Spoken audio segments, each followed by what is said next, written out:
Cause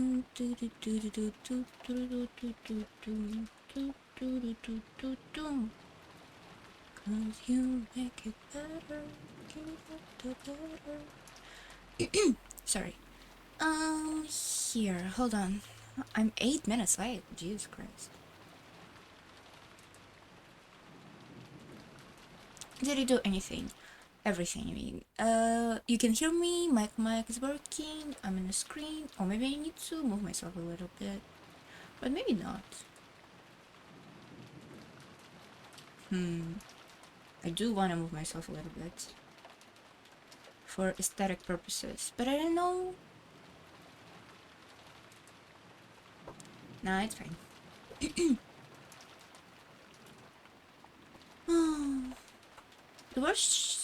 The worst thing about my setup is that I kind of can't see part of a monitor, which is like a little bit to the center, to the right side, unfortunately. But it's fine. It's fine. I'm low energy, low anything, everything today. But I hope I can read today.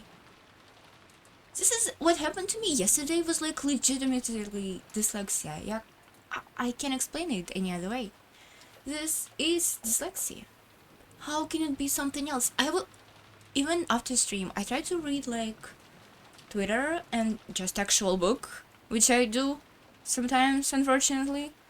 And I couldn't do it. I couldn't just fucking comprehend words, even though I didn't read out loud. Because, you know, you could think that because English is not my native language, it's kind of hard for me to just pronounce words, which is true. And it's also affecting my reading skills. But no. It's just, even if I don't need to pronounce words, it still sucks as hell. So maybe it's better today. I like woke up 2 hours ago and really rushed my breakfast / dinner. Oh no, it's not called dinner. It's too early for dinner.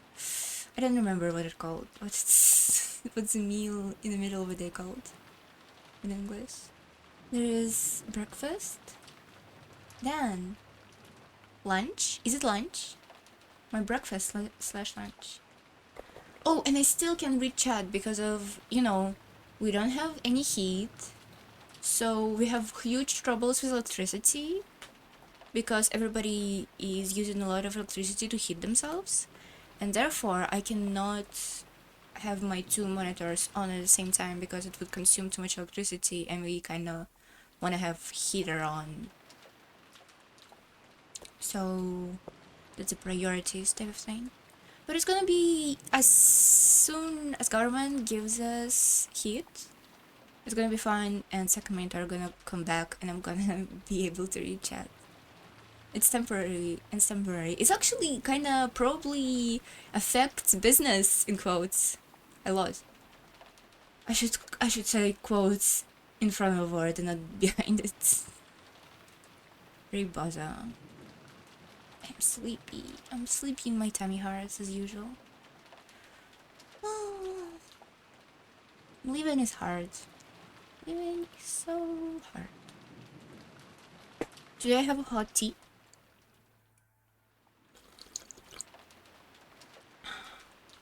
It's really sour.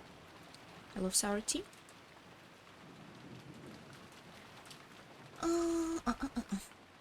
Let's go. Let's just read and see what's gonna happen. I'm sorry, Nazi-san. I know how much you respect Dad, but that's rumor been around for a long time. Oh, it's about Kinzo having a mistress? And they discussing how Beatrice can live in the forest, right? That's what happened last time? Today's stream probably gonna be not that long, unfortunately. But you know, short stream is better than no stream at all. Dad prepared this island by himself and built everything. I've been suspected from the beginning that this mansion might have some hidden tricks or secret rooms known only by Dad, and it's also always been whispered that hidden somewhere on the island there might be a secret mansion none of us know about.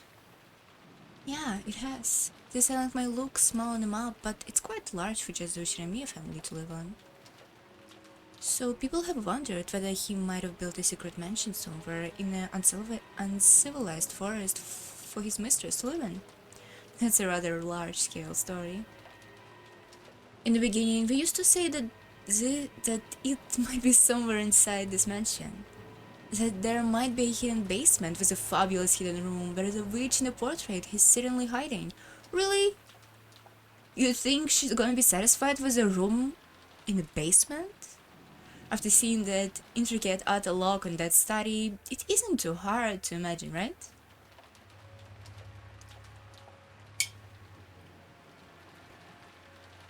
Indeed, Flossy did spread the rumors that he hid a large amount of gold in some secret place protected by some secret mechanism. It would not surprise me to find there existed some hidden room inside this very mansion that none of us know about yet. When Mother was alive, she would often scour the entire mansion searching for it when Father was absent. Oh my god, this is so upsetting. Mother also suspected that Rodolphe just said. She believed that there was a hidden door or stairway somewhere and that his blonde-haired mistress was hidden behind it. Who do you think she is? It's hard to believe, but there are some actual examples in other countries of people cheating over with someone over the period of several decades by making them live in a hidden attic room. This is so fucked up. And this was Ginza with a mansion this extravagant. There was endless opportunity to suspect the existence of hidden rooms.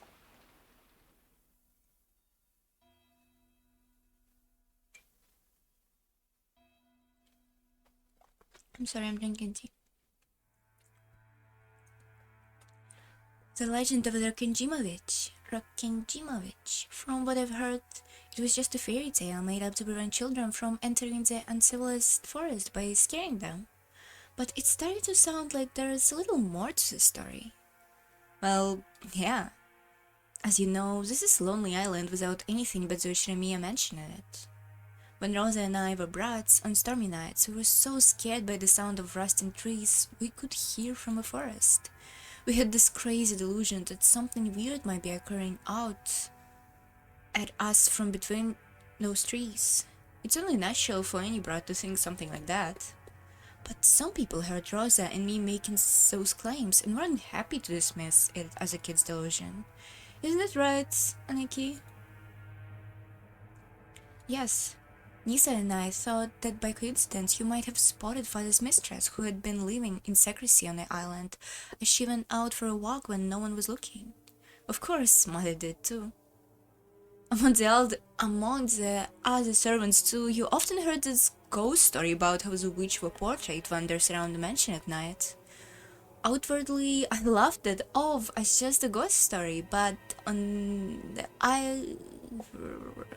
the inside, I suspect very much that it refers to the existence of a hidden mistress. In that case, you're saying that the existence of an 18th person might not be completely ridiculous? So they might actually be somewhere around here? Sounds like a case of devil's proof Rodolphson is always talking about. It might be possible to prove that there is an 18th person, but it's impossible to prove that an 18th person doesn't exist. Should we continue this discussion assuming there is a person named Beatrice hiding somewhere on this island?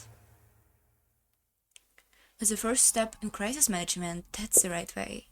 It's probably way more prudent to say that she might exist rather than thinking there is no way she does. I see. Sorry, I was a bit careless. Rosa-san, sorry for laughing just now. Nah, it's alright. I don't mind. Hideyoshi apologized deeply for not being conscious enough of danger despite calling himself the president of the company.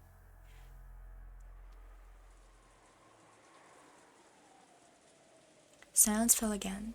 By preparing for existence of an 18th person, they were accepting that some unknown person was hidden on the island, and since this person might have something bad planned for them, it was only natural that it came with a certain degree of discomfort. In the past, Father would sometimes suddenly disappear without telling anyone where he went. After all, he's a person who appreciates silence. It was not out of ordinary for him to shut himself up in some archive after purposefully not telling anyone where he was going. However, after the witch theory began to be refined with a theory about his mistress, It was eventually whispered that he was secretly going back and forth to see her. Mom was completely overridden with doubt in her final years. Sometimes she suddenly starts making a racket and asking the servants to look for Dad immediately, saying it was an emergency. Yeah, that did happen sometimes. Mother was always doing things like that in her later years, and that frightening atmosphere still hasn't gone away. I can't say for certain now.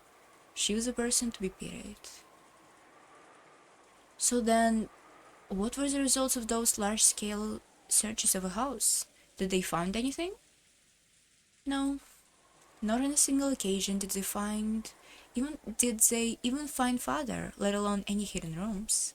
And every time, after a lot of time has passed, he would suddenly show up somewhere. Then he'd say that he'd been taking a nap in some archive, or that the wind had called him had called him down for a walk on the beach.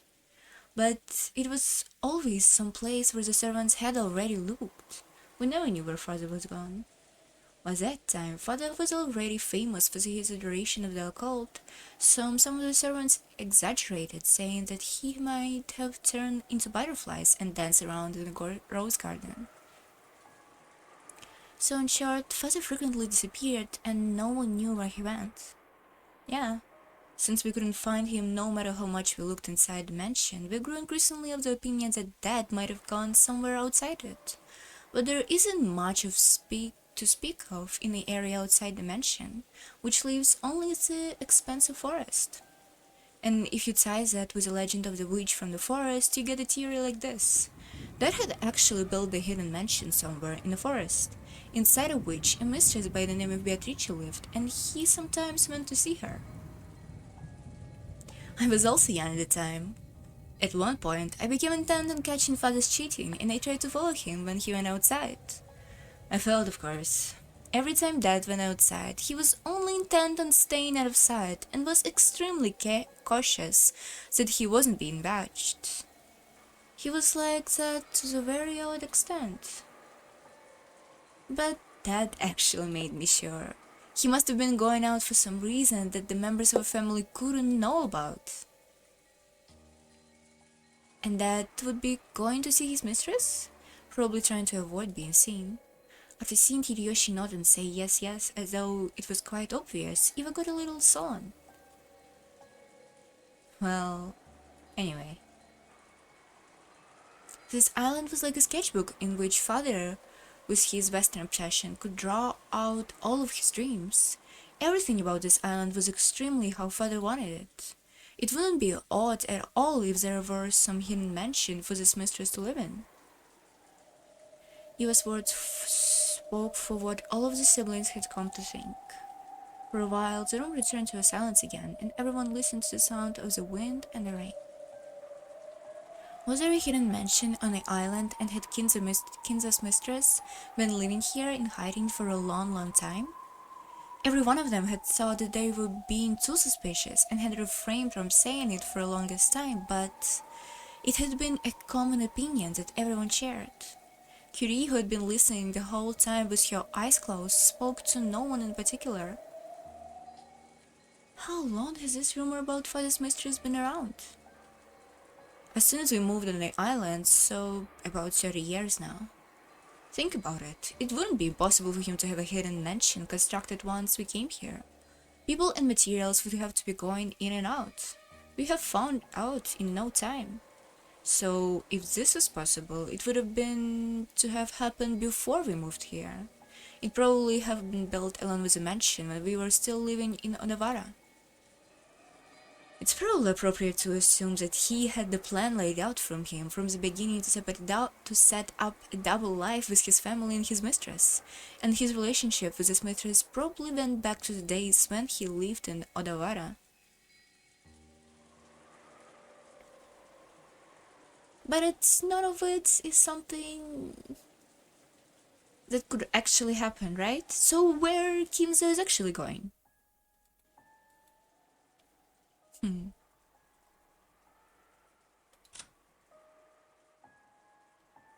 In last chapter, we didn't see Kinzo at all.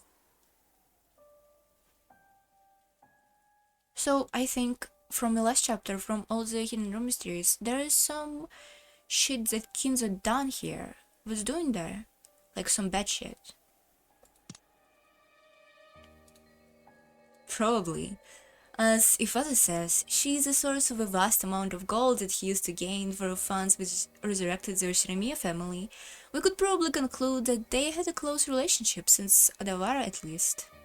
A relationship trusted enough to her to lend him a vast quantity of gold.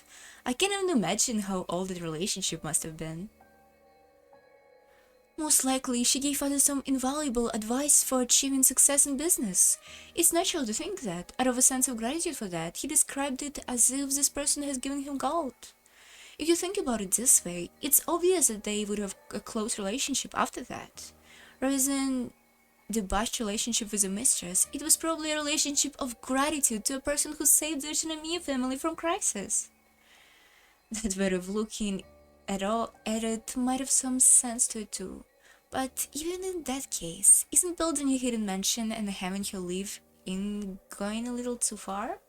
Doesn't it mean that there was some emotion in play beyond gratitude?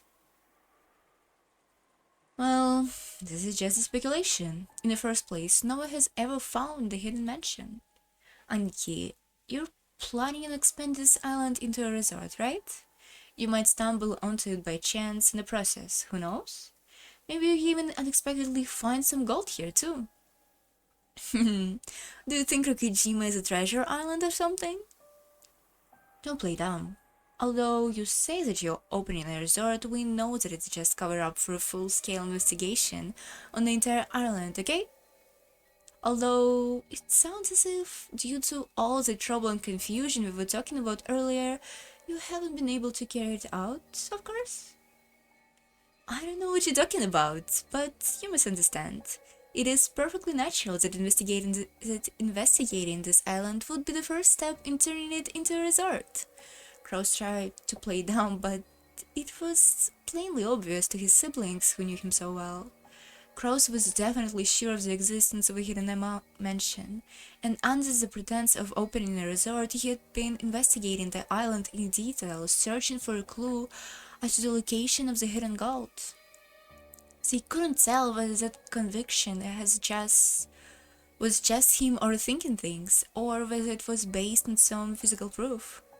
However, if Kraus was all this gully was convinced, then the other siblings were similarly convinced that there must have been a sufficient basis for it.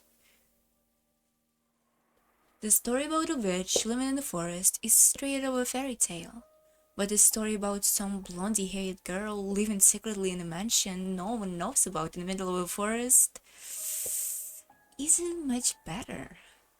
Certainly. Taken on its own, the setting sounds just some kind of children's story. You like those, don't you, Rosa? Well, yes. Then the mansion was built in the island, Faza was all the hate of the prosperity. With this money, he could probably have obtained anything, made any of his delusions real. A mansion in the forest where a witch quietly waits. It sounds like a kind of setting Dad would like. Doesn't it? Like something from the occult or a fairy tale.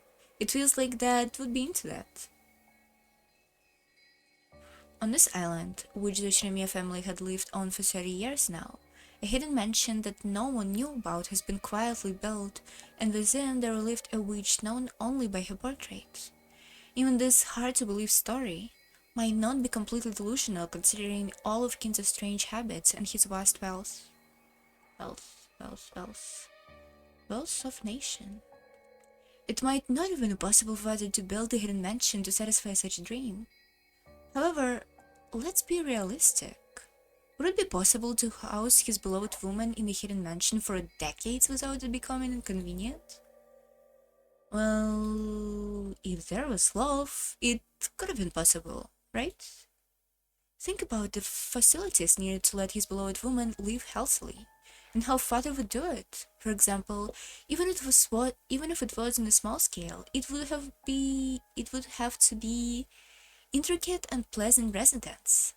And in terms of the upkeep, it would need electricity, gas, running water, as well as possibility some people to help her. Even providing for her meals would be quite difficult. She would need clothes and makeup, daily necessities. The needs of a woman aren't simple. Would it be possible to maintain all of that without any of the family or the servants noticing? When you say that way, it sure sounds like a weak point in our theory.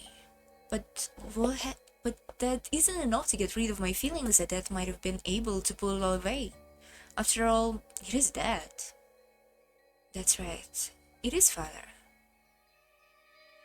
When Father had something he wanted to succeed in, he would succeed no matter what. Saying that it would be difficult for a normal person and is therefore impossible doesn't imply what it comes to Father. Natsuki, what are you doing? Natsuki, wake up! Yes, you should never underestimate Father. That's madness can be understood by normal people. I wouldn't put it past thee, Yoshiramiya Kinzo. As long as that word could accompany his name, a considerable amount of credibility developed in any story, no matter how absurd. However, they didn't shake the importance of what Curie had said. This was different from stealthily raising a kitten in a cardboard box and keeping it a secret from your parents. Taking care of a person's secret over a period of 30 years would be an incalculably massive task. The legend of Father's Gold started before he gained possession of Nakajima. That would mean he and his mistress go back over 30 years. How old would it make her? In the worst case, how old she could be as old as us or older, right? By that age, the body starts to break down. I don't care what dimension's like. I couldn't call living in a place where people eyes can reach, almost as though she were under house arrest, agreeable. Real? That's right. If what Father told us about Beatrice is true, then that relationship has lasted for over 30 years. She must have been a charming young woman at the time, but it is probably appropriate to think that she's now an old bag like us. I can easily imagine that, given the context of this letter. You should talk. Rose laughed as though belying his own shortcomings. Of course, Eva was offended, but she didn't strike back. Good, Aniki. So if everything we imagine is true, she should want to throw out her chest with a pride and join on a dad's inheritance problem.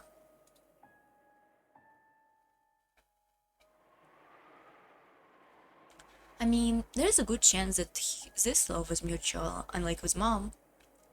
She must have been aware that she was his mistress, and yet, at the same time, she felt kind of pride as his real wife. That is an insult to Mother. Yeah, sorry. But everyone knows it was a political marriage decided by the elder relatives. Because of that, we can be sure that it wouldn't be that odd for Dad to have a mistress.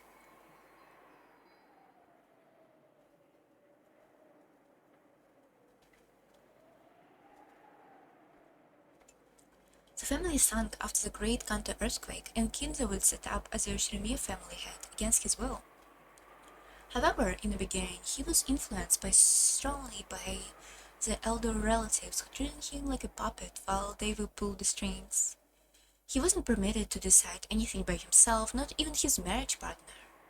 And by his meeting with the Golden Witch Beatrice in those unhappy days, Kinzo's legend of the gold was quickly embellished into something dramatic. In other words, it could mean that Kinzo met up with a woman he really did love. If she also knew his whole story, then even if they weren't marriage partners, it wouldn't have been odd for her to consider herself his true wife inside her heart. And now the person registered as his true wife was already dead.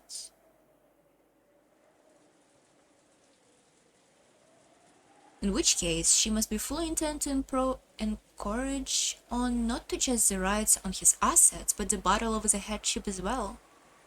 I see. I'm starting to see the purpose of this letter. The hardship to one who solves the epitaph's riddle. So that's what it means. Even as that mistress obtained the rank within the Shiremiya family, since she is not a direct relative of her father, she would be inferior to even the children. In other words, she would be right below Rosa in rank. That's not a good position to join the battle for the hardship. So that's it. If someone can solve the witch riddle, they will receive the headship, regardless of rank. In other words, it is the most advantageous condition that Beatrice could get, since she had no chance whatsoever.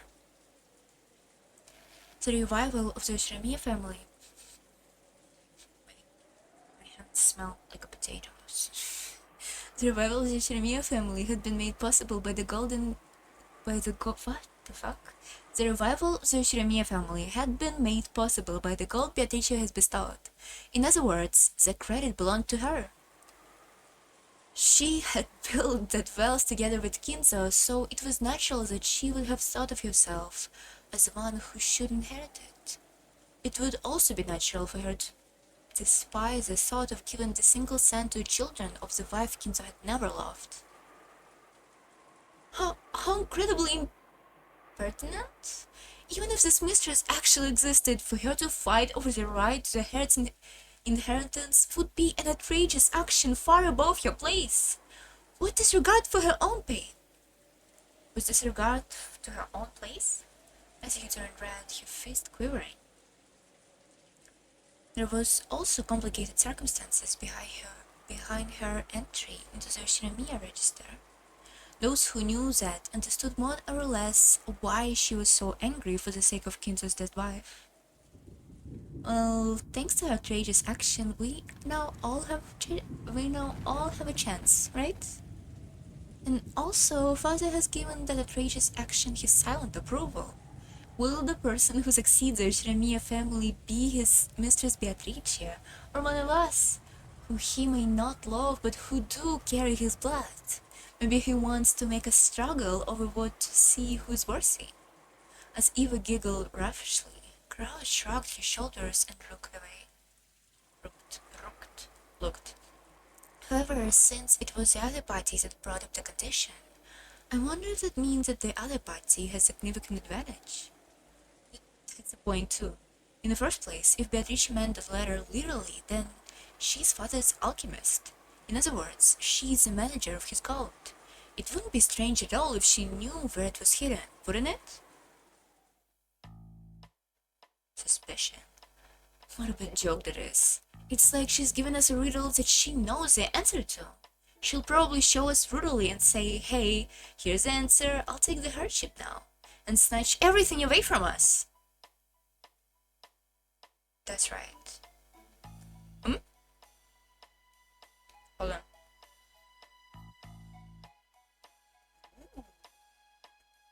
Oops. A second.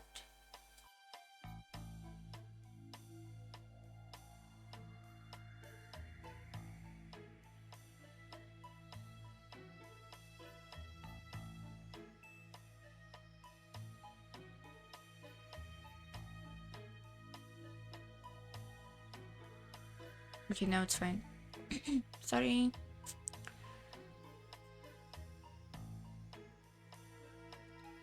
That's right. The one who sets a riddle always knows the answer. There's a good chance that this is all a trap to steal everything of us. To steal everything from us. If you think about it like that, don't you start to doubt whether she really has the gold in the first place? Why would she tell us about it? All she'd have to do would be stay silent and embezzle it. You're right. Doesn't make much sense. Indeed, it was just as they said. If the epitaph showed the way to where the gold was hidden, why would she challenge them to try to solve it? If they actually did solve it, wouldn't the gold all be stolen?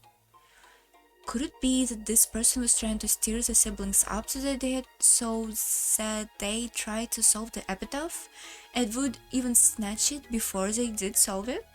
That was a very reasonable guess. I love this Curie sprite. She looks so good here. Curie actually my favorite character. Besides Butler and Beatrice. She's like my favorite character who didn't get much development at all. I hope she's gonna. Yeah, Butler, Beatrice is the first place, Butler is second, and Curie is third.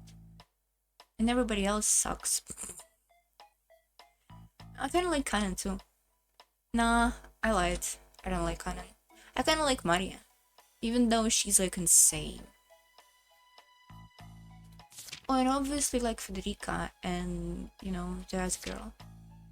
And... what? Federica Brand-Castell and Lambda Delta? Lambda Delta? Genius, name of which genius. No.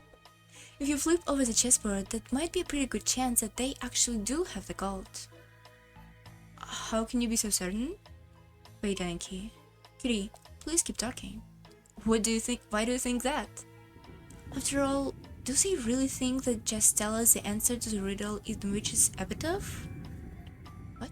Would seriously be enough for us to hand over the headship of the Shremia family? They'd be so impressed at the answer to the riddle to just give it up? Well, that's true. If they think we'd just give up after being told the answer to the riddle, that we'd just say, here you go, and head it over, they got another thing coming. Of course, the headship of the Shremia family is not something you can be handed over so easily. That's it exactly. No matter how one-sided the game Beatrice proposes, and even if she splendidly shows us the answer, there is no way that we are obediently hand over the hardship. In other words, unless there is something that forcibly compels us to play this game under fair conditions, this game won't function as a game. That's right. Unless the loser are forcibly compelled to hand over the headship, the game doesn't work. And what could this compel and force be? Would they bind us in chains and threaten us into handing over the headship? I see. I get it. They would just have to do something which would make us willingly give up the headship. I see. Then yes, certainly, Beatrice would have to be in possession of the 10 tons of gold. Right, I get it too. In other words, it's a trade, right? Huh? What do you mean? A trade? Trade what? The Shremia family headship for the tin and gold. Beatrice surely plans to tell us the location of the 10 tons of gold and use it as a bribe to gain the Shremia family headship. Ridiculous! They want to trade the suspicion to the glorious Shremia family for money? Blasphemy! Blasphemy against the Shremia family! Listen without getting mad. About how much wealth does this glorious Shremia family have right now? Are we really that affluent? That definition of affluence is not dependent property. It's about heart. Of what relevance is our financial situation to... Cross interrupted Natsuhi as she started to go on emotionally. In this situation, the more she went on and on emotionally, the worse it would actually sound for them. Myself aside, I have heard that the rest of you are in a pretty unfavorable situation right now. Oh, really? I've heard that your financial situation is extremely unfavorable, actually. Repeatedly exchanging collateral for new money to gamble with. Repeatedly dabbing in gamble after gamble, unable to accept your losses. If you want to talk about our state of affairs, not one of us here is as impoverished as you, Nissan. How much have you lost, Nissan? You have no talent. Who are you saying has no talent? And impoverished, you say? Words are so hard. Let's become indigent once again. Indigent. Why is he using all these words? They're so hard and makes no sense. Kraus raised his hand again and interrupted her. It seems you're making a small mistake. Better business is not something that can be judged based on simply on progress. When someone conducts business with a view to a long term as I do, it may sometimes appear at a glance that they have suffered some significant short term losses. Aniki, we've been collecting evidence. Now it's not the time to be putting up the front. So this is what Curie is trying to say. Every last one of us is stuck for money, and Beatrice has 10 tons of gold.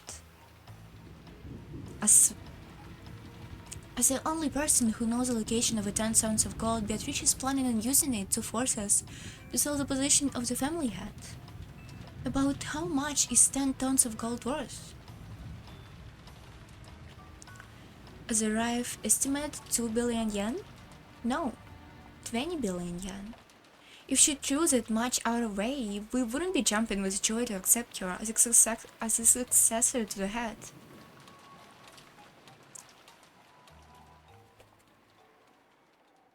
Why are rich people getting even more money? What the fuck is this? Literally real life.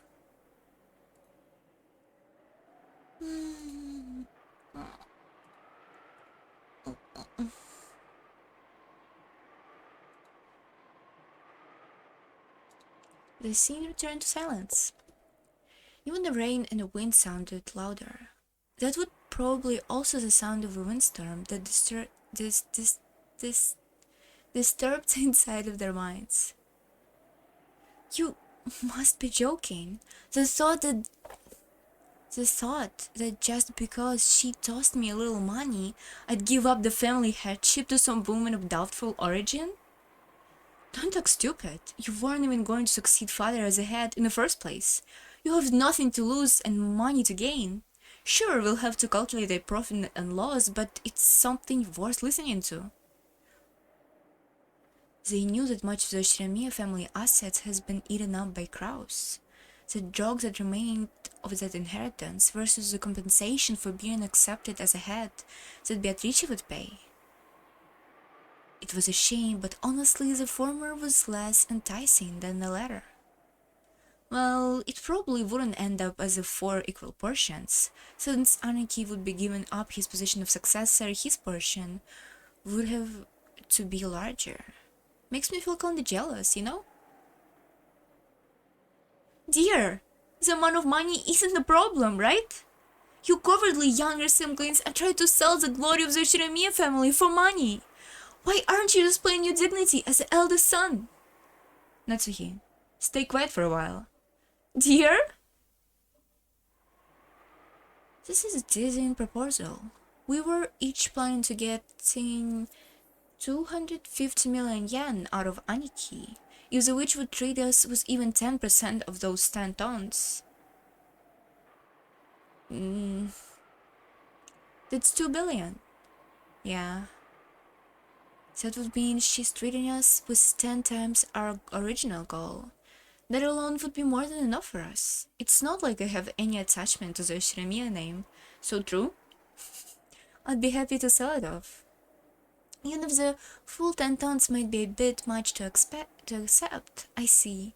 It would still be an attractive prospect for us. We were trying to form an alliance among the siblings to kick this outsider called Beatrice out. But if this is her plan, it will tear apart the unity between us. Yes, by this point we can state it clearly. The goal of Beatrice's letter was to disturb our alliance. Scar and Score. If the 3 younger siblings, who were never going to have any connection with the succession of a headship in the first place, were paid enough money to satisfy them, they would happily accept Beatrice as the next head. So every obstacle to her headship would be removed except for Kraus. In that case, the negotiation would be one-on-one between her and Kraus. He tried to look strong, but Kraus's financial and political situation was extremely weak. He did bluff in front of his siblings, but on the inside he was probably thinking that it might be alright to enter negotiation depending on the sum of money involved. In order to bury his losses, Kraus had taken advantage of the fact that Kinzo had shut himself up in his room and had embezzled Kinzo's personal assets. Therefore, when Kinzo died and the inheritance was distributed, Kraus would be held to account for that. But if he gave up his seat as a head to Beatrice, she would also receive the right to his asset, and as a result, the distribution of the inheritance to the sibling would not occur. In other words, Kraus' embezzlement might not have to be made known to the other siblings. Of course, the siblings were frightened of Kinzo, but it was doubtful whether they still actually respected him as a father. By this time, they each had their own families, their own wealth, and their own lives. If they were paid enough money in exchange for Kenjima, the wrecked remains of Kinzo's dream, there was significant possibility that they would relinquish their Shiremiya family name. In other words, Beatrice's victory was already guaranteed in this game. Not as a winner of Beatrice's game, but as a winner of Kinzo's game. Kinzo had put up the epitaph, and to this day no one has been able to solve it. So Beatrice had solved it. In other words, this is less of a game and more like Beatrice's declaration of victory. However, Curie still felt something was slightly out of place. If this was declaration of victory, Beatrice would only have to display the goat openly, instead that she would buy the family hardship. And yet, even at this late stage, she was explicitly telling the siblings to try to solve the epitaph. Why had she set up this new game where she agreed to hand over all the gold and the right to succeed the head to the person who solved the epitaph? Curie tried flipping over the chessboard several times, searching for the best strategies that might have guided Beatrice to this line of thinking. In the end, she reached a single conclusion.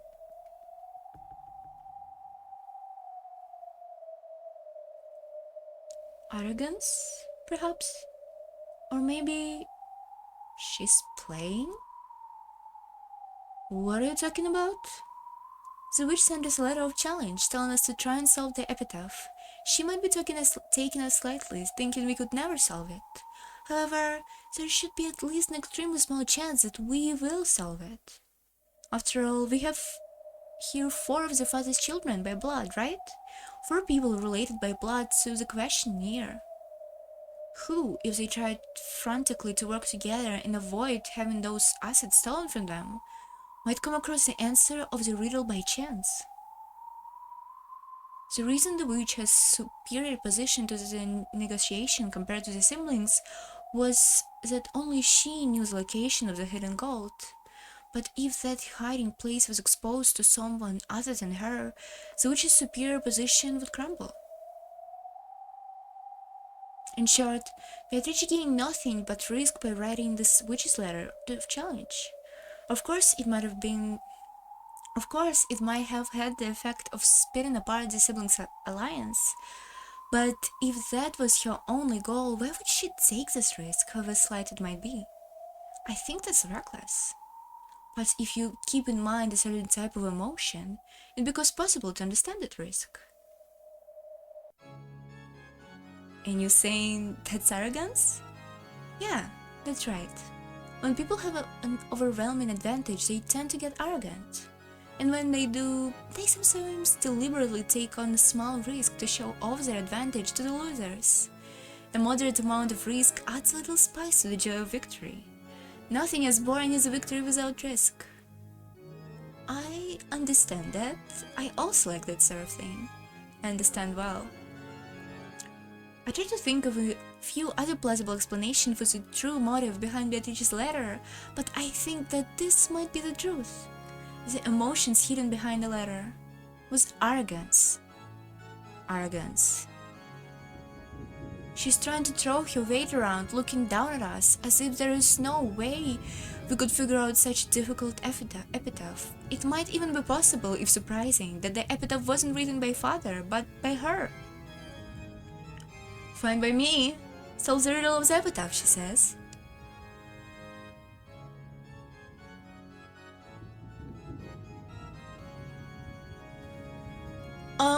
Are you the same person? Why your eyes are blue?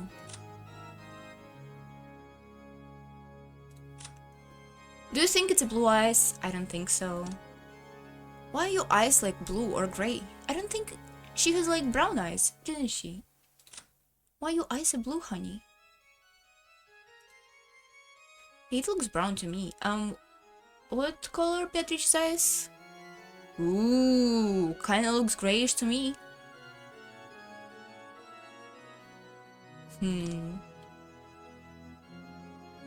If only I solved it, I would be mad the head, right? I'll solve it. I'll accept the witch's challenge. As if my other brain dead siblings could solve it. I'll solve it by myself, and then I prove that I'm the only one who fit to succeed the Shinomiya family. Yeah, it's eyes of a different color. I'll take the challenge. I will solve the riddle.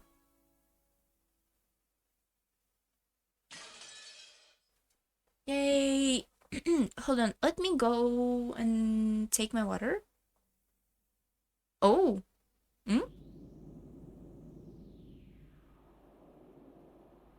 Already 9 o'clock? Oh, we just... Okay, let me wait until it...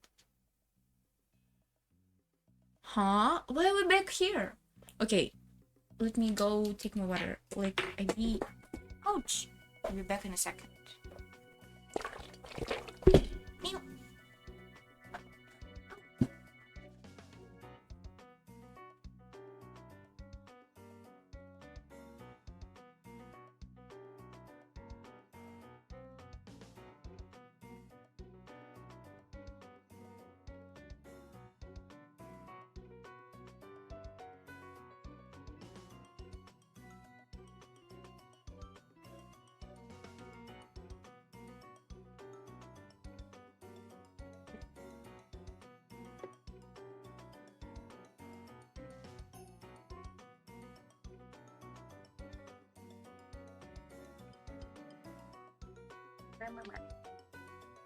Oh, does it capture my face, I wonder? Fuck.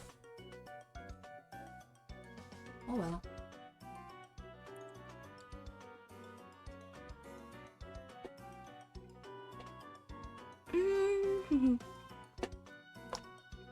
Let me put on some chopsticks a second, or else I've got fucking windburn. Even though I don't go out, this is insane. I wasn't outside for like a week, and I still got windburn while I was like at home. Delusion.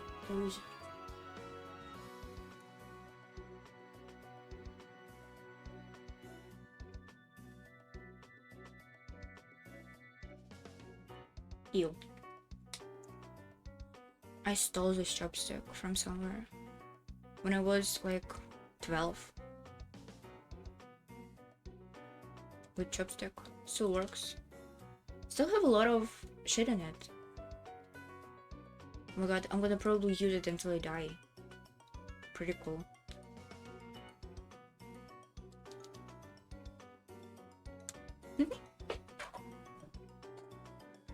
Ouch, ouch, ouch.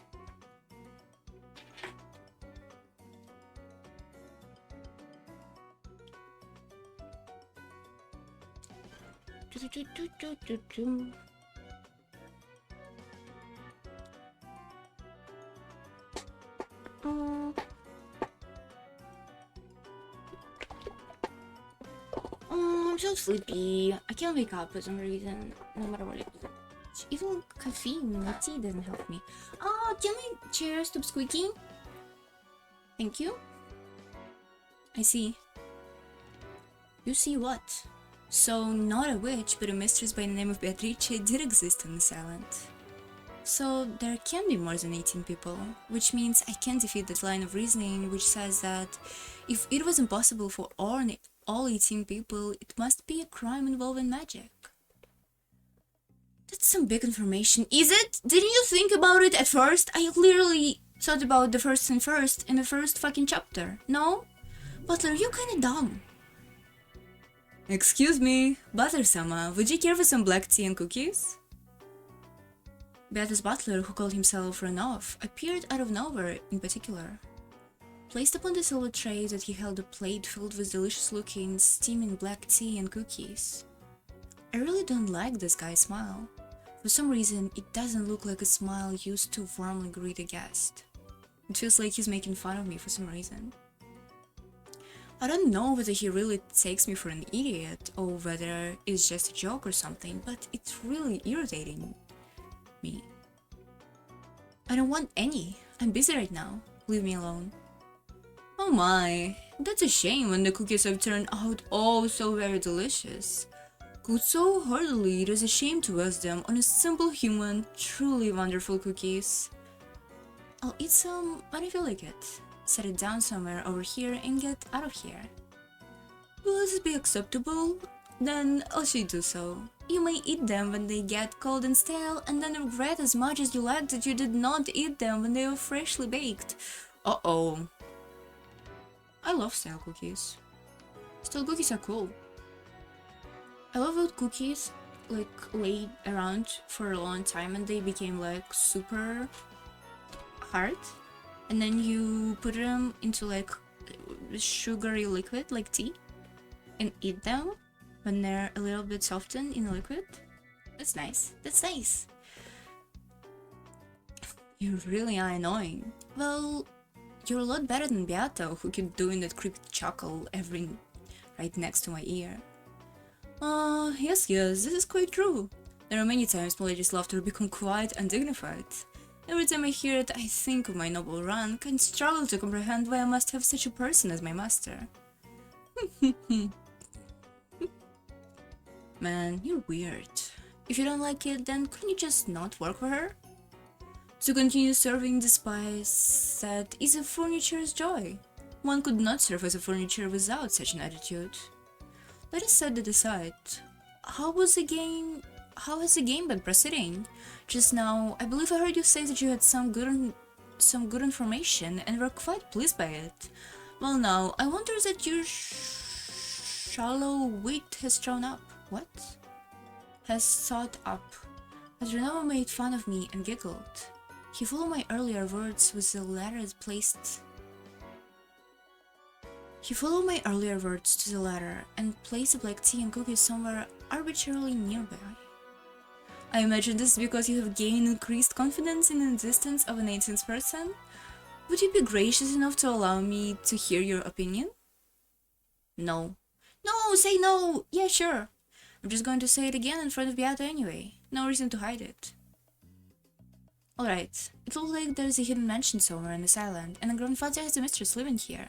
In that case, the question that's been torturing me about whether there were 18 or 19 people can be easily resolved. Although you deny witches, you hold a double standard by refusing to seek a culprit among the 18 and have driven yourself into a dead end.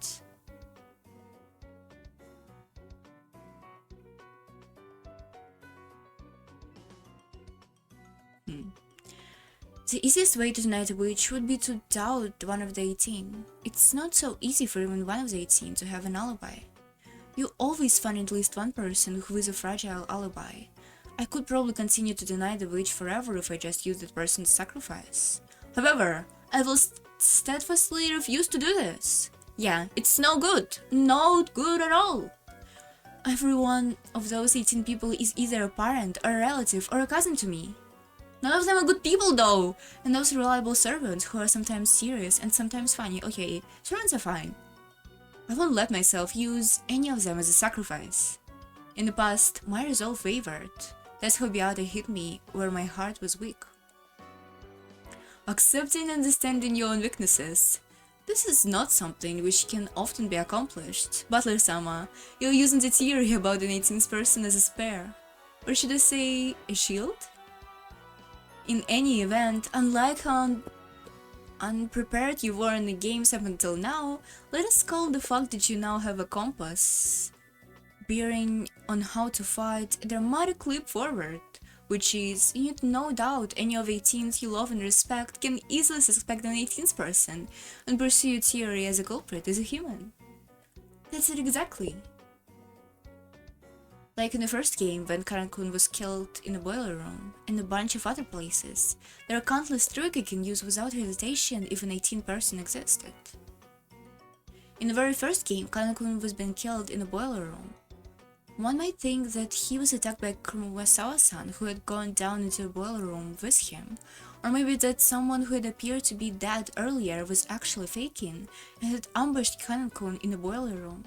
Either way, it was a move that forced me to suspect one of the 18. However, by simply browsing an 18th person exists, there is no longer any need to suspect any one of the 18 that murder... Anyone of the 18 was at murder in the boiler room. Oh my god! Murder! Boiler! Room! Boiler. What? Troubles with word boiler. Boiler. Boiler. Boiler room. Oh my god. I suck. In short, impossible for any of the 18, the culprit is a witch. It's an equation that I can now deny. Using this argument, we can take, for example, the question which has been raised once again in this game. Who gave Maria the letter? And come up with an easy explanation. Even if all 18 people have alibis, I can easily explain everything by saying that the 19th person visited her and gave her the letter. I think it's quite a good move. How would I strike back? Butler-sama, despite your understanding, there are still plenty of weak points. Perhaps the 18 people attack will be an effective move. As I attempt to judge how strong your defense is, it may be interesting to attack from that angle again. Then how would you do it, Demon Butler? Uh-oh. I believe I would be appropriate to attack the 19 spirits that you have played. Butler-sama, have you ever met this 19 person? May I ask you for some proof that an 18th person exists? How naive. Of course I knew you'd probably tried that move. My, please respond to it. Witches and demons and the like, there is no move appropriate for you than this one. And that is... the devil's proof. Dum dum dum. When the humans are accused of something, we always counterattack by saying to show some evidence, because that's human move. But I'm fighting with a witch. I'm taking a part in a battle with someone who isn't human. And some moves exist that can only be used in a game against the witch. These are cheat moves. And that's what this devil proof is. Therefore, evidence is unnecessary.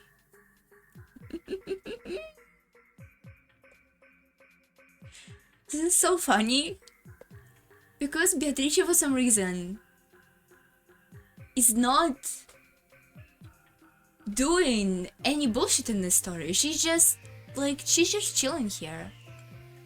But Butler can literally imagine anything that he wants and say, oh yeah, well, I thought about it, therefore it means this is real. And you could be like, you can literally say anything and then say, well, that's a devil's proof, you can not disprove it. This is funny. I wish Beatrice would go batshit. If she's actually a witch, the reasonable question is why the fuck she doesn't turn anything, turn the mansion upside down and be like, here you go, your mansion is upside down now, do you believe I'm a witch now? And I would be like, maybe. But she doesn't do it. She doesn't do it, she just goes with the same scenarios. Why wouldn't she do it? Because maybe she's not a witch, or actual answer is that somebody out of people actually killing others?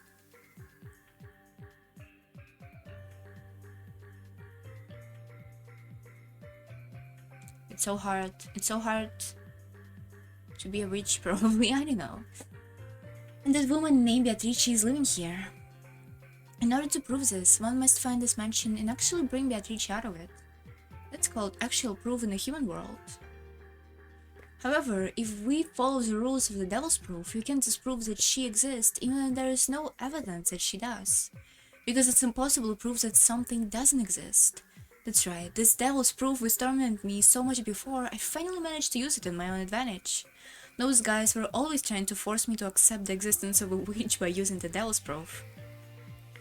That was because, in response to the other professions that witches do exist, I physically could not offer any proofs that witches don't exist.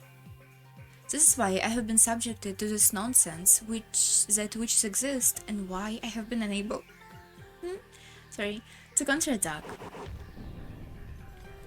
That's why I'll flip over the chessboard right now. If I can disprove that witches exist, then that means if I suggest that an 18th human exists, you can't disprove that either.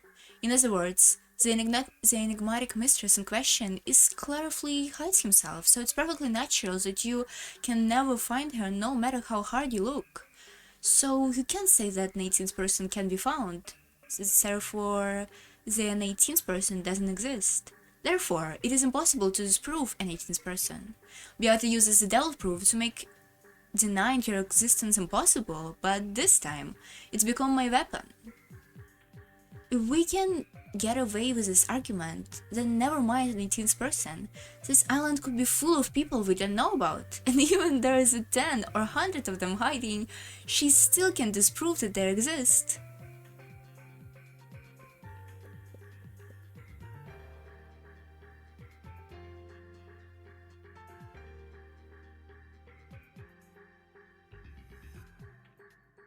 Isn't it kind of childish? Whatever. In the last game and the one before that, among the murder scenes that showed up,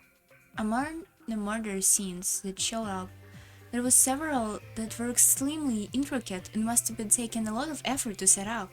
It's very difficult to imagine that a single culprit could have set all of those up. However, if not just an 18th person, but 10 over 100 people were hidden somewhere, that wouldn't be any problem at all. If they all split up the work, they could handle any job in a short period of time. Of course, doubts will naturally arise at whether a large group of people like that could sneak around the mansion without being noticed, but those are all settled by the devil's proof. Because not seeing or not noticing 100 people inside the mansion does not disprove that they weren't here. Even though I'm saying it myself, it's such a stupid argument that it makes me want to throw up. However, it's because it's such a dirty as hell move that makes it perfect one against the witch. Well, we're only imagining it here, but the thought about 100 suspicious men wearing goat masks hiding in the shadows, that goes beyond funny, makes me think of cockroaches.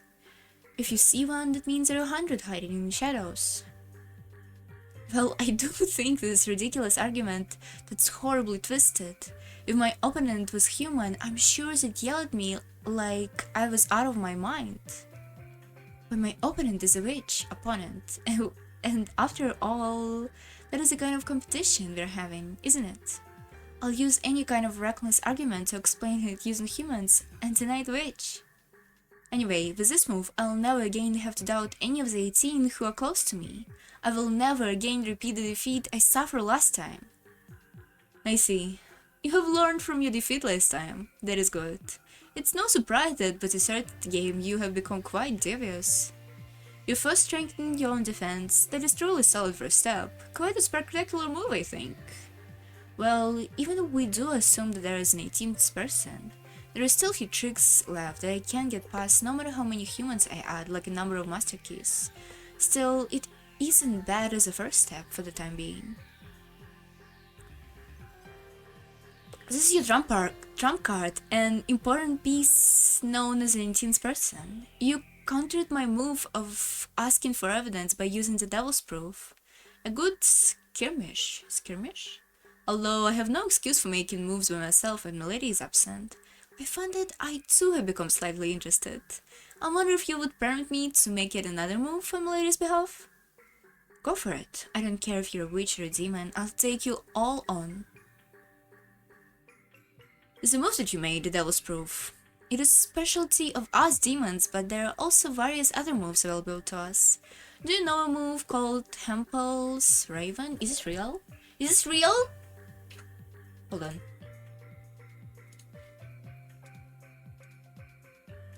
It says Raven, so you know. Did you saw this video on Twitter where Raven says ni hao? Hampel's Raven. Ooh, it's paradox. Blah blah blah. The Raven paradox, also known as. My eyes suddenly stopped working. Okay, now it's working again. Also known as Hampel's paradox. Hampel's ravens are rarely the paradox of indoor ornithology. Huh? Is a paradox arising from the question of what constitutes evidence for the truth of a statement. Observing objects that are neither black nor ravens may formally increase the likelihood that all ravens are black, even though intuitively these observations are unrelated. This problem was proposed by the logician Carl Gustav Hampel in the 1940s to illustrate a contradiction between inductive logic and intuition. A black raven and a collection of non-black non-ravens. The Raven paradox suggests that both of those images contribute evidence to support that all ravens are black.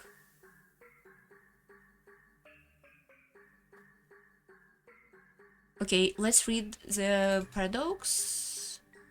Shit. How does the section? Paradox section.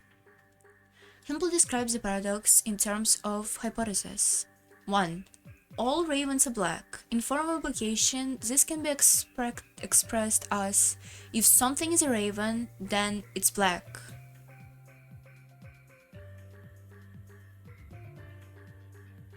Via contraposition, the statement is equivalent to if something is not black, this is not a raven.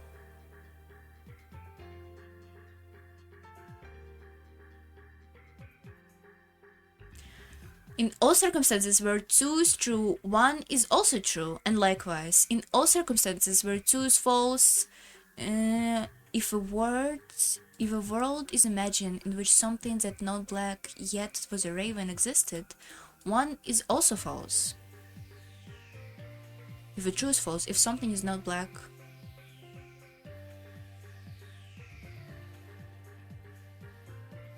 Given a general statement such as all ravens are black, a form of the same statement that refers to a specific observable instance of a general class would typically be considered constitute evidence for the general statement. For example, my pet raven is black, is evidence supporting the hypothesis that all ravens are black. The paradox arises when the same process is applied to the statement too. Or citing green apple, one can observe this apple is not black and is not raven, by the same reason as the statement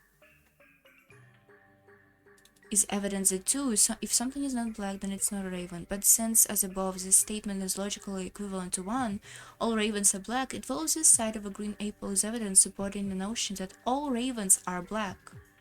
This conclusion seems paradoxical, but because it implies that information has been gained about ravens, but looking at the apple, I have no idea what's going on. Proposed resolution. Nico's criterion says that only observation of ravens should affect one's view of whether all ravens are black. Observing more instances of black ravens should support the view. Observing white or coral ravens should contradict it. An observation of non-ravens should not have any influence. Hampel's equivalence condition states that their proposition X provides evidence in favor of another proposition Y, then X also provides evidence in favor of any propositions that are logically equivalent to Y. Just kill me? Just kill me.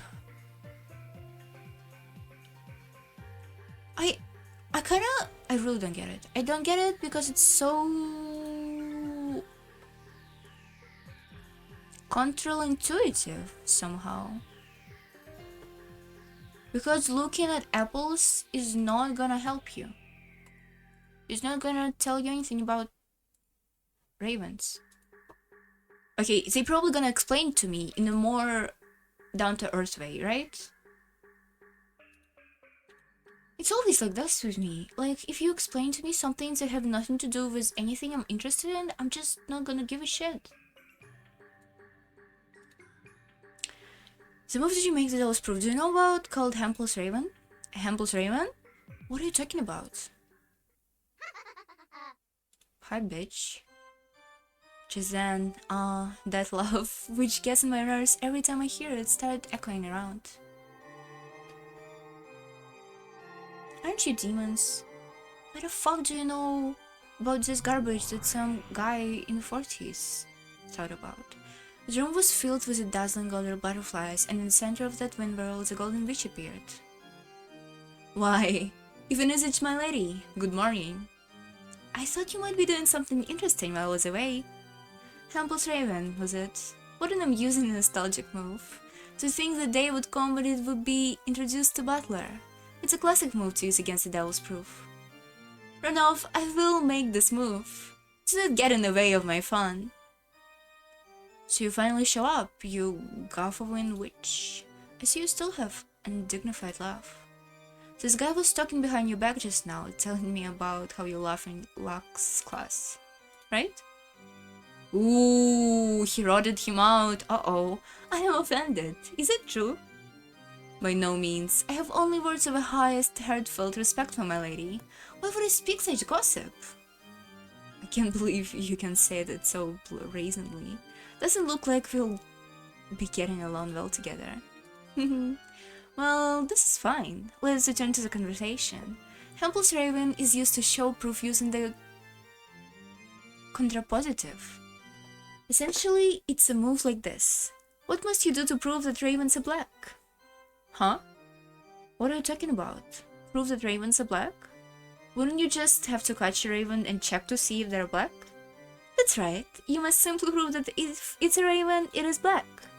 And do you see that if you prove that if a bird is not black, it is not raven, you would reach the same argument?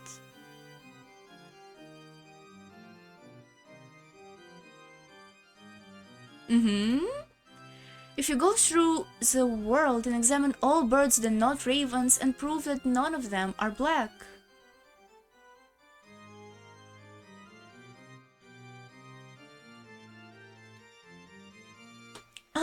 If you go throughout the world and examine all birds that are not ravens and prove that none of them are black, this is not true? Okay, because there's a lot of birds that are black, but is not ravens, then as a result you can claim therefore birds that are black are ravens. No, you're not.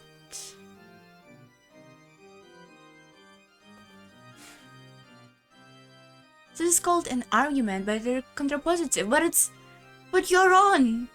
There is a lot of birds who are black who are not ravens. Black swans, the birds that you make little houses for.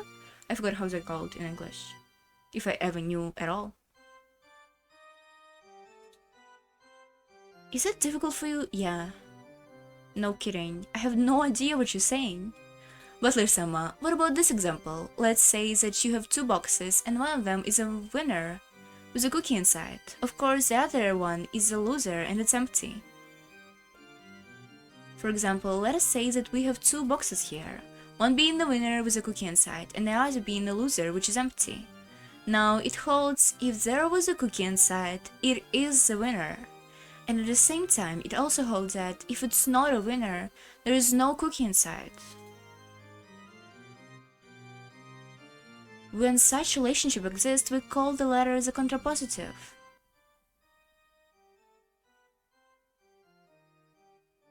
Jesus Christ.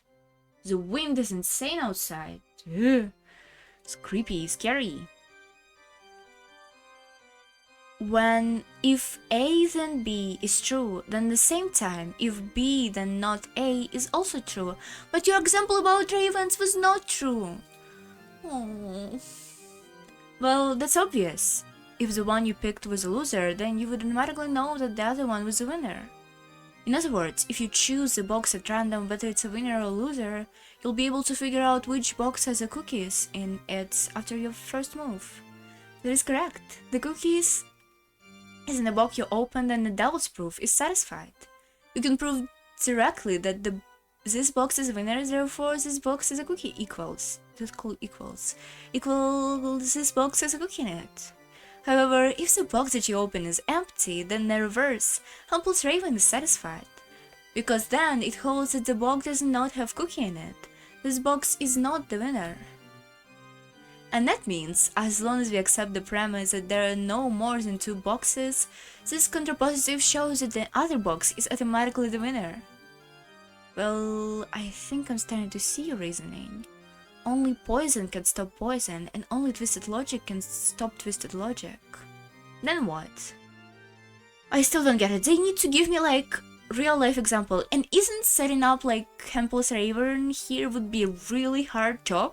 Because you need to cut off all the situations with just like 2 or 3 instances, so it would work, right?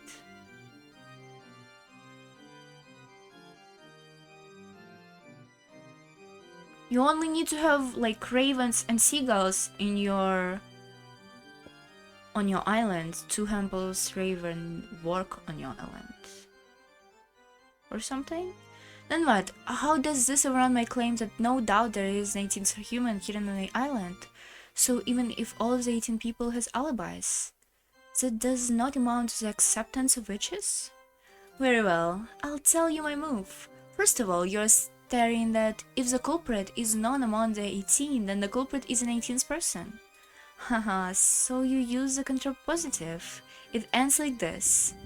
In short, if the culprit is not an 18th person, then the culprit is one of the 18. How are you proving that culprit is not an 18th person? Huh? But what does that mean? All I have done is turn your move on its head. It shouldn't be that difficult to understand. Or no, explain. It seemed your cookie in the box analogy from before will be easy for Butler to understand. Yeah, but then you need to... You need to give an alibi to an 18th person or create a situation that the 19th person could somehow... I almost catch it. I was more catch the fly. Holy fuck. You need to create a situation where an 18th person has an alibi and only one of the 18 could make it, right? How would you do it without confirming that an 18th person exists here?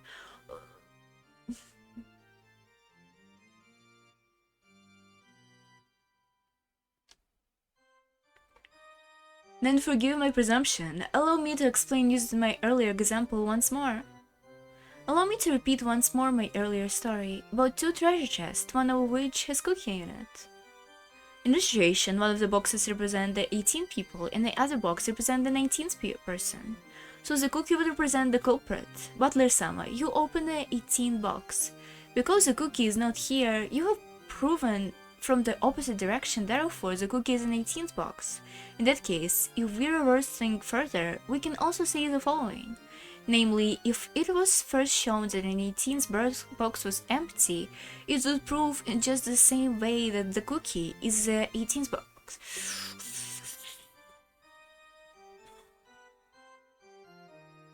You just overcomplicated this on purpose. That didn't give me anything. You just...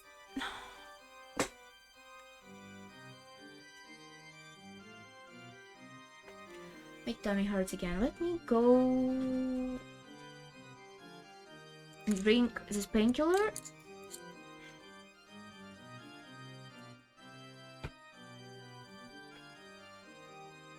Ouch.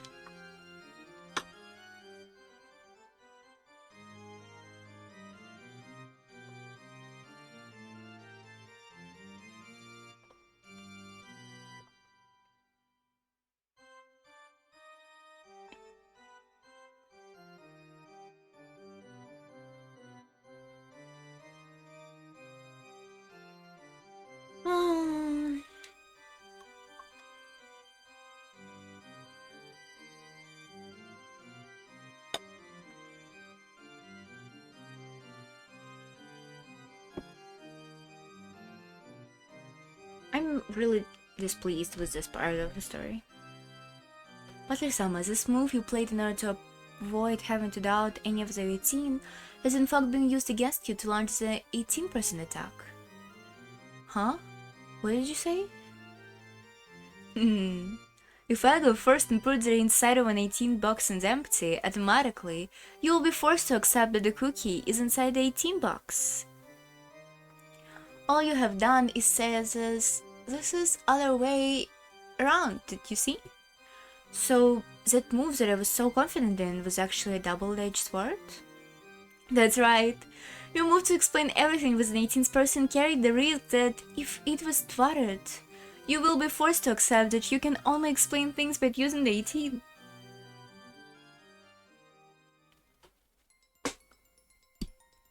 Mind. I see. Hampus Raven. So this is a countering technique? Wait, if I really think about it, the countering technique is far more disadvantageous for me than for her. The problem is thinking about it like a cookie. If I imagine that just one of the treasure chests is a losing chest with a bomb in it, I can begin to understand it quite well. And if I think of it not as 2 treasure chests, but as 18, one for each person, plus one more for the 18th person, for a total of 18 boxes, it gets even easier to understand. First of all, one of the premises establishes by the human culprit theory that was the bomb would eventually be in one of those boxes. Because I hadn't wanted to place that bomb in any of the 18th boxes, I had used the devil's proof and created an 18th box so that I could throw a bomb in here. That much was alright, but Beata has struck back like this. If, then, the 18th box was empty inside, that would automatically mean that the bomb was set in one of the other 18 boxes. If I could examine the contents of each of the 18 boxes and show that the bomb was not in any of those boxes, it would be able to safely show that the 18 people were innocent. If that was possible, I could feel confident.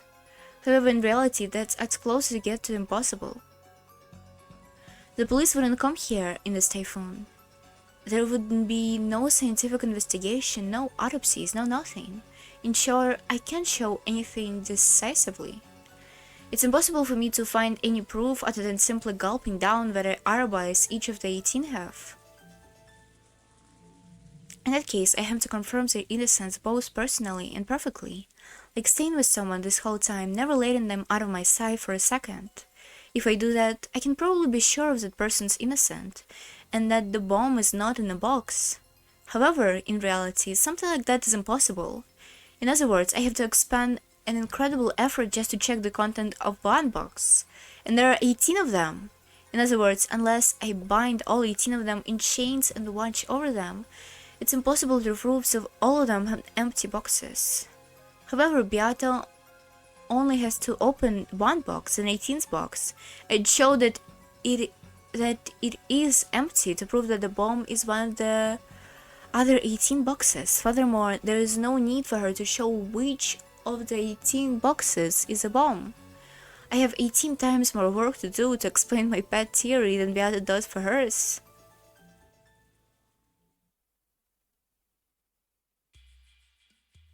Just as you know from the Devil's Proof, there are many cases in which world where refuting something would take a vast amount of effort that is impossible in practice.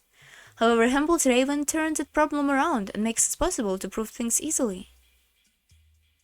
By using Hampus Raven, various reckless arguments become possible to prove. For example, let us say that I make a proposition, all humans except me are foolish. Normally, in order to prove this, I would have to examine all of the humanity except myself and show that they are foolish. However, in reality, it would be impossible to investigate billions of people. It is exactly the same kind of effort you would need to open all 18 boxes. However, by using Hampus Raven, the contrapositive of that proportion would change as follows. Essentially, take this all humans except me are foolish and use your style of phrase. Flip over the chessboard and you merely need to prove that not foolish equal me. And what do you... But it's not how it works. It's not how it works. It's not how it works.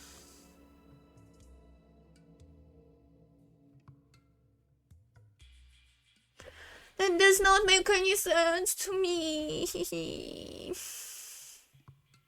And what do you think that means? As soon as I know the fact that I am wise, I finish proving in an instant that every one of a billion peoples in the human race is foolish. No, no, you know it. It doesn't work like this. This is so distressing. In less than a second, I can finish proving that the entire human race is more foolish than me. In the strongest and fastest QAD in the world. This is a Hempel's Raven. No, it's not! You're just saying shit! Whoa!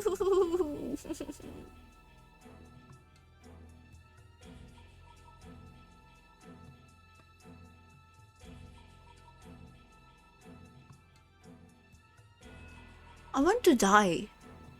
This makes me so... Why? No, none of this is true. What are you talking about? What a ridiculous argument. It's very, very convenient move. Not only demons, but gods also use it. When you propose blessed equals God's servant. It's a contrapositive. If a human is not a servant of God, then he must not be blessed. You guys suck. Did you ever read that guy who said that religious is really malicious? I forgot who it was. Surrender for servants of God to prove that they are granted fortune by their divine protection. They only have to prove that those who don't receive the divine protection suffer misfortune. But it's not true either! Look at all these fucking millionaires! Therefore, by bringing misfortune down upon those who don't believe in their own God, they prove their own blessedness. No, it doesn't prove anything! It doesn't prove anything! It has nothing to do with truth! What are you talking about?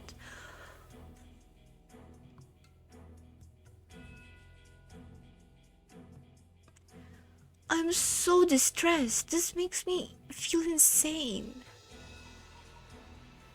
It takes an enormous cost to give humans happiness, however the necessary cost to bring humans misfortune is much cheaper. So by using Hempel's Raven, gods can actually give believers the joy of divine protection at the lowest cost. What are you doing, Butler? None of this does anything. You demon, it's a demon's argument. That's messed up. Seems to be kind of topic. Let us return to it. I'm losing my fucking mind. I have finished describing the move for my counterattack. The counterattack to claims that an 18th person is a culprit, therefore the 18 are innocent and a witch doesn't exist, is... In this case, if I can prove the culprit is not some 18th person, do we agree that the culprit must either be one of the 18 or a witch? Okay, this makes sense. But the other thing doesn't make sense because this follows real life human logic, but none of the arguments before it follow any logic whatsoever. Like, I feel like there's supposed to be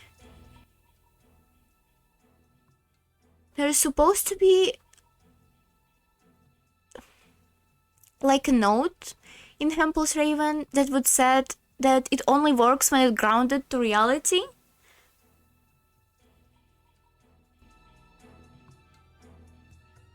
I await your answer.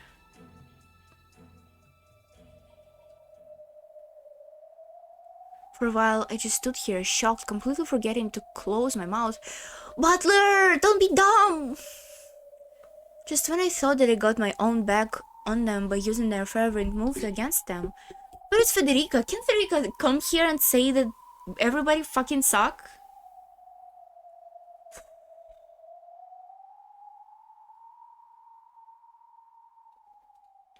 So counterattack that had been this reckless argument that I could not even have begun to imagine. Was it really impossible? No. To continue denying the witch in an island with no more than 18 people, and yet still believe in the innocence of those 18 people, was it just a delusion? Was it just trying to escape reality?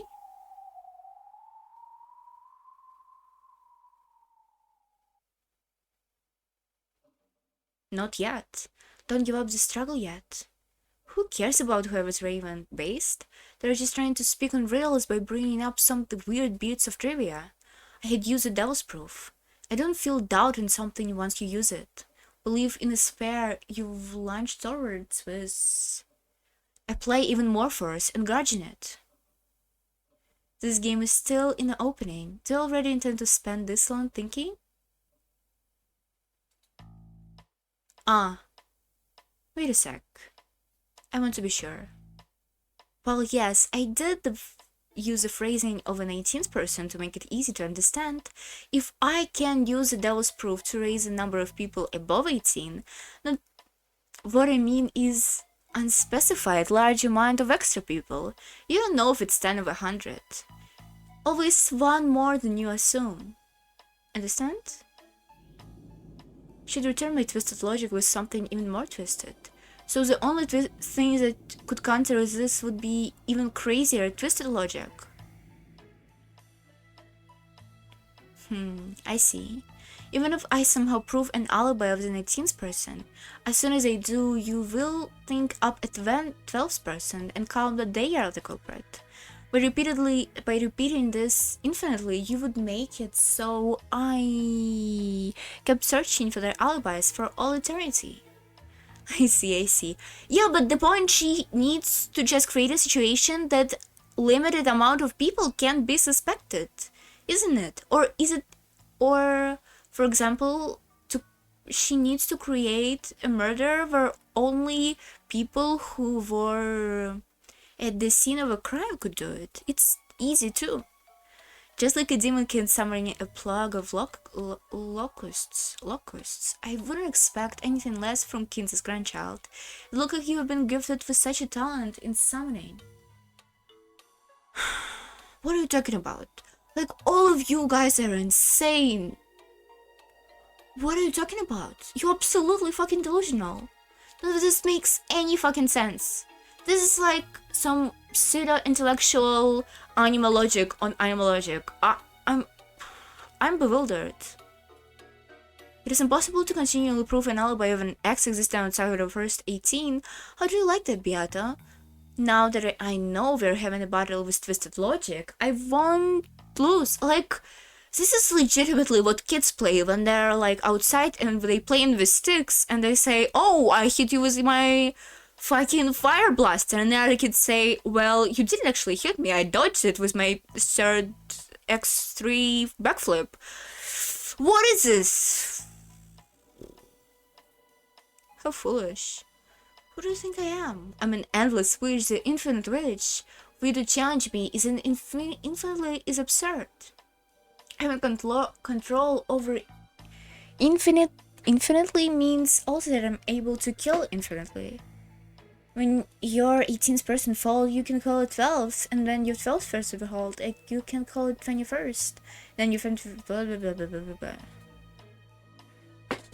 You think you can thrive with me for all eternity? I laugh at infinite regrets. The infinite doesn't affect me. Does it though?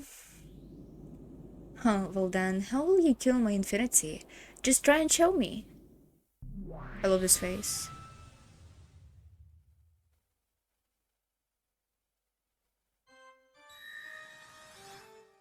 I have the power to speak the truth in red. Here it comes. When you speak in red, it contains absolutely no illusions. Yeah, but it's you saying this. I don't believe you that you only tell the truth to me. If I say once in red that there are no more than 100 people on this island, you will no longer be permitted to create in 100 first person. Come now, butler. What truth shall I tell in red this time? Where shall I strike for the kill and force you into hopelessness? But it wasn't the point of red text is that you don't know, that you couldn't know you don't know, or something like that. Like, you cannot know if there's 100 people here or not. Come now, show me you usual frightened, whatever. Oh my god, I wanna die. My tummy hurts so bad. What? Why are you laughing? I wonder what kind of creepy look I had in my face as I was laughing right now. The red sure is scary. Every time it jumps out, it drives into a depth of a hopelessness. But I had already realized it. There was no need to be unnecessarily afraid of the rat. You've brought out your secret weapon again. So? What and how will the great Beatrice Summer speak on red this time? Huh. What do you mean by this? Suddenly looking so relaxed. Sorry, but I've been waiting for you to take out the blood red treasure sword. Let's see. What will you proclaim in red this time? You aren't going to say the culprit is one of the 18, are you? Let me warn you, this would be a self-destruction, remember? That would be the same as throwing away your own witch theory. Yourself. Complete resignation.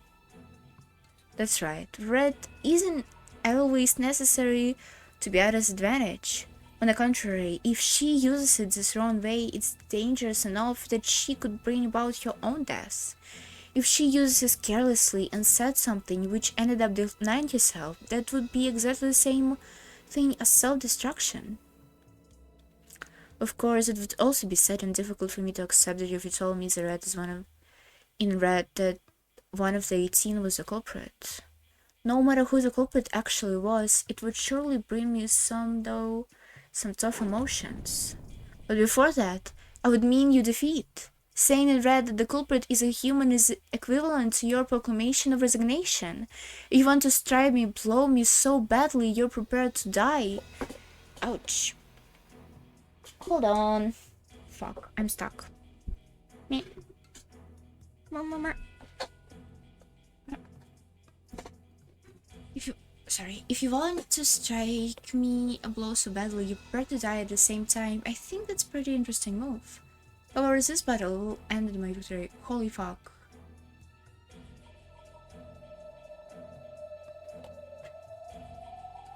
I'm in so much pain. Holy shit. Oh, I eat my painkiller, but it doesn't gonna help me. Maybe in like a couple of minutes, a couple of tens of minutes. Uh-oh.